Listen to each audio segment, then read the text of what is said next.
የሰዓቱ ሰበር መረጃዎች በዛሬው ዕለት ከደመጡ እጅግ ወሳኝ ርዕሰ ጉዳዮች መካከል ጄኔራሉን ጨምሮ በርካታ ሰራዊት የተሸኘበት አስደማሚ ድል ጋሸናና በርካታ ግንባሮች ላይ አፋብን መፈጸሙ ተረጋግጧል። በዝርዝር የምንመለከተው መረጃ ነው። እንዲሁም አሳፋሪ የአገዛዙን ቡድን የምርጫ ሂደት የምንመለከት ነው የሚሆነው።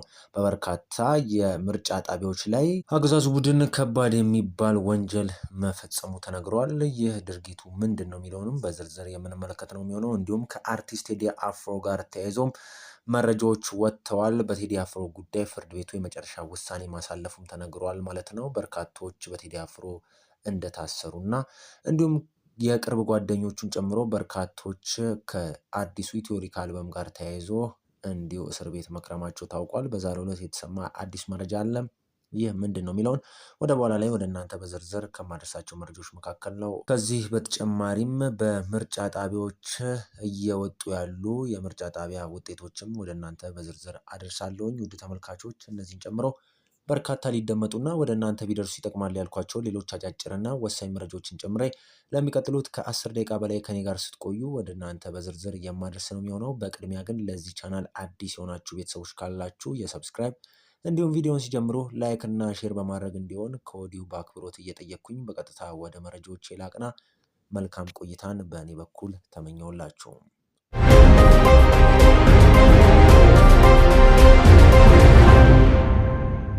ሰላም ጤና ይስጥልኝ። በመላው ዓለም የምትገኙ ውድ ኢትዮጵያውያን እንደምን ሰንብታችኋል? በመረጃ ሰዓት ተገናኝተናል። መረጃዎቹን ወደ እናንተ እያደረስኩ አብሬያችሁ የምቆየው ከሁሉ በእጅ የመረጃ ቻናል እኔ ሉል ነኝ። ቀዳሚውን መረጃ ወደ እናንተ በማድረስ የዕለቱን ፕሮግራም በዚሁ ልጀምር።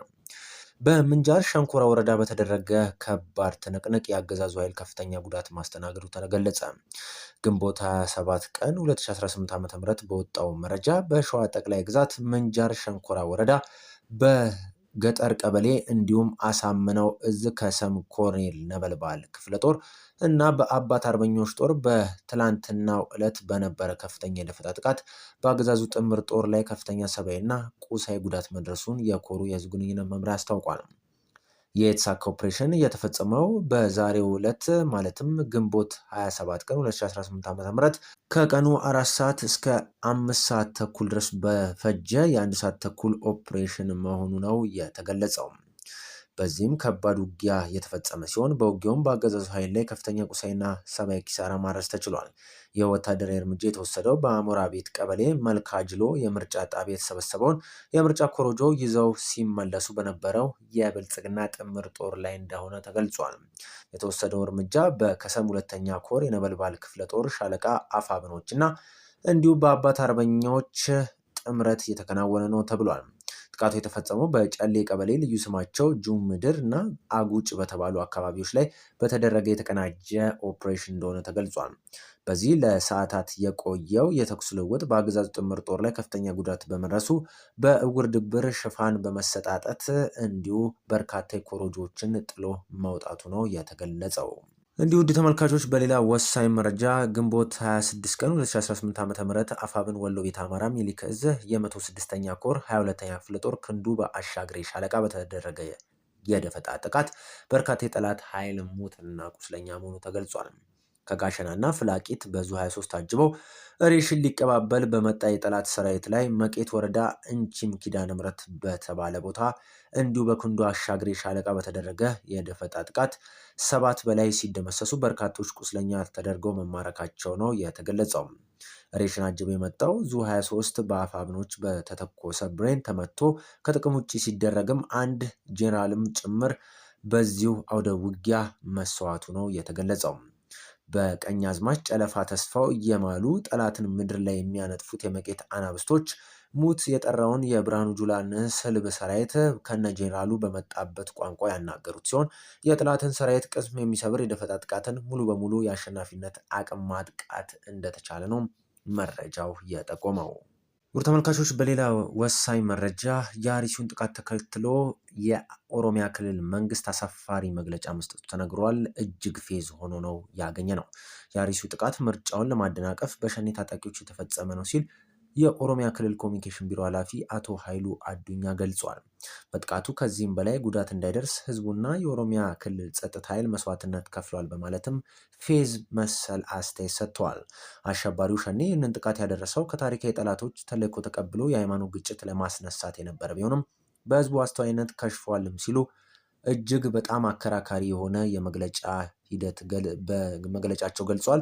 መከላከያ ሰራዊት፣ የፌዴራል ፖሊስና የኦሮሚያ ክልል የጸጥታ ኃይል የተፈናቀሉ ወገኖች ወደ ቀያቸው እንዲመለሱና አካባቢውን ለማረጋጋት እየሰራ መሆኑ ነው የኦሮሚያ ክልል ኮሚኒኬሽን ቢሮ የገለጸው። ውድ ተመልካቾች፣ እኛ ግን ባለን መረጃ መሰረት እስካሁን ድረስ አካባቢው ላይ ምንም አይነት የመከላከያ ሰራዊት እንዳልገባና መንገዱ በመበላሸቱ ምክንያት በ25 ኪሎ ሜትር ርቀት ላይ መከላከያ ሰራዊት እንዲቀመጥ መገደዱን የገለጸው የኦሮሚያ ክልል ኮሚኒኬሽን ቢሮ ግን አካባቢው ላይ መከላከያና የኦሮሚያ ልዩ ኃይል ጸጥታ እያስከበሩ ይገኛሉ በማለት እንግዲህ ሐሰት መረጃ ህዝቡ እንዲሰራጭ እያደረገ እንዳለ ነው መረጃዎች የጠቆሙት። እስካሁን ድረስ በርካታ ከነዚህ አሰቃቂ ድርጊት የተረፉ ንጹሐን የይድረሱልን ጥሪ እያቀረቡ በሚገኙበት በዚህ ሰዓት ዳግም ሌላ ጥቃት እንዳይሰነዘር እንግዲህ ማህበረሰቡ ከፍተኛ ስጋት ውስጥ እንዳለና እስካሁን ድረስ የመከላከያ ሰራዊት የሚሆን ምንም አይነት የታጠቀ የመንግስት ኃይል አካባቢው ላይ እንዳልደረሰ ነው በስልክ የደረሰን መረጃ ያሳየው ማለት ነው። ተመልካቾች፣ በአርሲ እንግዲህ ከዚህ ቀደም በርካታ ቦታዎች ላይ በአርሲ ግዛት ውስጥ እንደዚህ አይነት መሰል ጥቃቶች ሲካሄዱ እንደቆዩ የሚስተዋል ነው። በትላንትናው ዕለትም እንዲሁ አሰቃቂ የሆነ በሁለት ቀናት የቀጠለ አሰቃቂው ድርጊት ተፈጽሞ እንግዲህ በርካታዎችን ልብ የሰበረ መረጃ ሆኖ ስላገኘሁት ወደ እናንተ አደረስኩኝ። ወደ ሌላኛው መረጃ በዚሁ ላቅና። ውድ ተመልካቾች፣ በአርቲስት ቴዲ አፍሮ የቴዎሪክ አልበም በመደናገጥ በርካታ የቴዲ አፍሮ እውቅ ጓደኞችን እንዲሁም አጋሮቹን በማፈስና በማሰር ላለፉት 2 ወራት ከግማሽ ሲያሰቃያቸው ከቆየ በኋላ መንግስት በዛሬው ዕለት ሁለቱን መልቀቁ ተነግሯል። አንዱ የጃኖ ባንድ አባልና ስሙ ያልተጠቀሰ ግለሰብ ሲሆን አንደኛው ደግሞ እንዲሁ ቴዲ አፍሮ የቅርብ ጓደኛ መሆኑ ነው የተገለጸው። በመንግስት በኩል እስካሁን ድረስ የተባለ ነገር ባይኖርም የቴዲ አፍሮ የቅርብ ዘመዶች እንግዲህ ይህንን ማረጋገጥ ችለዋል። በትላንትናው ዕለት በዋለው የልደታ ምድብ 1 ችሎት ሁለቱም ግለሰቦች እንዲለቀቁ ፍርድ ቤቱ መወሰኑ ተረጋግጧል። በዚህም መሰረት በሁለቱም በ150 ሺህ ብር ዋስትና እንግዲህ ነፃ መውጣታቸው ተነግሯል ማለት ነው። ከዚህ በተጨማሪም የቴዲ አፍሮ ቃል አቀባይን ጨምሮ 2 እንዲሁ የአቦጊዳ ባንድ አባላቶች እስካሁን ድረስ በእስር ላይ እንደሚገኙ ነው መረጃው የጠቆመው። በሌላ ወሳኝ መረጃ ኤርትራ የተባበሩት መንግስታት ድርጅት ጠቅላላ ጉባኤ ምክትል ፕሬዚዳንት ሆና ተመረጠችም። የተባበሩት መንግስታት ድርጅት ጠቅላላ ጉባኤ በ85ኛው መደበኛ ስብሰባው በባለብዙ ወገን ዲፕሎማሲ ዙሪያ ያተኮሩ ቁልፍ አጀንዳዎች የተወያየ ሲሆን በስብሰባውም ለድርጅቱ 81ኛ ጠቅላላ ጉባኤ መሪ የሚሆኑትን አካላት መርጧል። በዚህ መሰረት የምስራቅ አፍሪካዊቷ ሀገር ኤርትራ የከፍተኛ አባላት ሀገራትን ድምፅ በማግኘት ከጠቅላላ ጉባኤው ምክትል ፕሬዚዳንቶች አንዷ ሆናለች። ኤርትራ ከተመረጡ ሌሎች 16 ሀገራት ጋር በመሆን የጸጥታው ምክር ቤት 5 ቋሚ አባላትን ቻይና፣ ፈረንሳይ፣ ሩሲያ፣ ብሪታንያና አሜሪካን በመቀላቀል የጠቅላላ ጉባኤውን ቢሮ በጋራ ትመራለች። በተጨማሪም ከእሷ ጋር እንደ አፍጋኒስታን፣ ፊንላንድ፣ ግብፅ፣ ሊባኖስ፣ ፓራጓይ እና ዚምባብዌ ያሉ ሀገራትን በምክትል ፕሬዚዳንትነት መመረጣቸውን ለመረዳት ተችሏል። በተመሳሳይ ዕለት በሚስጥር በተካሄደው የድምፅ አሰጣጥ ስነስርዓት የወቅቱ የባንግላዴሽ የውጭ ጉዳይ ሚኒስቴር ካሊሩር ራህማን የ81ኛው ጠቅላላ ጉባኤ ፕሬዚዳንት ሆነው ተመርጠዋል። ሚስተር ራህማን 99 ድምፅ በማግኘት የተመረጡ ሲሆን ተፎካካሪያቸውን የቆጵሮሱን እንድሪያስ ካኩሪን በ91 ድምፅ አሸንፈዋል።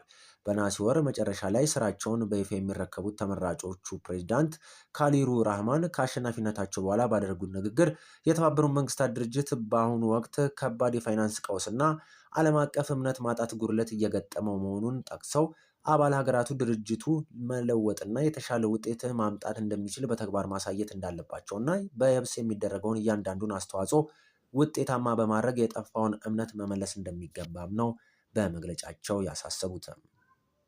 በሌላ መረጃ እስራኤል እና ሊባኖስ የተኩስ አቁም ስምምነት ላይ መድረሳቸውን ተከትሎ ሐሙስ ዕለት የዓለም የነዳጅ ዋጋ ቅናሽ አሳይቷል። ስምምነቱ በመካከለኛው ምስራቅ ያለውን ቀጠናዊ ውጥረት ያረግባል፣ እንዲሁም የዓለም አቀፍ ኃይል አቅርቦት ስጋትን ይቀንሳል የሚል ተስፋ ተጥሎበታል።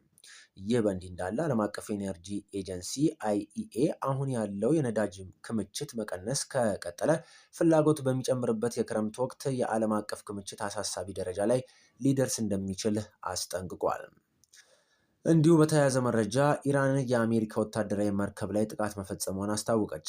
የኢራን መንግስት መገናኛ ብዙሃን እንደዘገቡት የኢራን ኃይሎች ወደ ኢራን የባህር ክልል በመጠጋት ላይ ነበረ እና የቁጥጥርና የትዕዛዝ ማዕከል የያዘ የአሜሪካ ወታደራዊ መርከብ ላይ ጥቃት መፈጸማቸውን አልጀዚራ ዘግበዋል። በመጨረሻም ኢራን በጦርነቱ ከሁለተኛው የዓለም ጦርነት በኋላ የተከሰተ ከፍተኛ የኑሮ ውድነት አስተናገደች። በእስራኤል አሜሪካና ኢራን መካከል ያለውን ጦርነት በኢራን የኑሮ ውድነቱን አንሮታል ተብሏል። በዚህም በግንቦት ወር ብቻ የኑሮ ውድነቱ 77.2% ሆኖ መመዝገቡን አሃዛዊ መረጃዎች አመላክተዋል። ይህም ከሁለተኛው የዓለም ጦርነት በኋላ የተከሰተ ከፍተኛ የኑሮ ውድነት ሆኖ ተመዝግቧል። በተያያዘ ኢራን በባህሬንና ኩዌት ላይ ጥቃት ማድረሷን ተገልጿል። ዩናይትድ ስቴትስ በበኩሏ የኢራን ወታደራዊ ስፍራዎችን መደብደቤን እቀጥላለሁ ስትል ማስፈራራቷ የሚታወስ ነው። ውድ የሁሉ በእጅ መረጃ ቻናል ተከታታዮች ለሰዓቱ ያጠናቀርናቸው መረጃዎች እነዚህን ይመስሉ ነበረ። ወደ በኋላ ላይ በአዳዲስ ወቅታዊና ፈጣን መረጃዎች ዳግም እንደምንገናኝ ቃል እየገባው የሰዓቱን መረጃ እዚህ ላይ ፈጸምኩኝ። ቪዲዮ ከተመቻችሁ እንደተለመደው ላይክ፣ ሼር እንዲሁም ማንኛውንም ሀሳብ አስተያየት ኮሜንት ሴክሽን ላይ ጻፉልኝ። ለዚህ ቻናል አዲስ የሆናችሁ ቤተሰቦች ካላችሁ ደግሞ ሰብስክራይብ በማድረግ ቤተሰብ እንድትሆኑ በድጋሚ ጋበዝኳችሁ።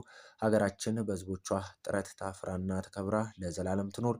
ብሩህ ቀን በእኔ በኩል ተመኘሁላችሁ።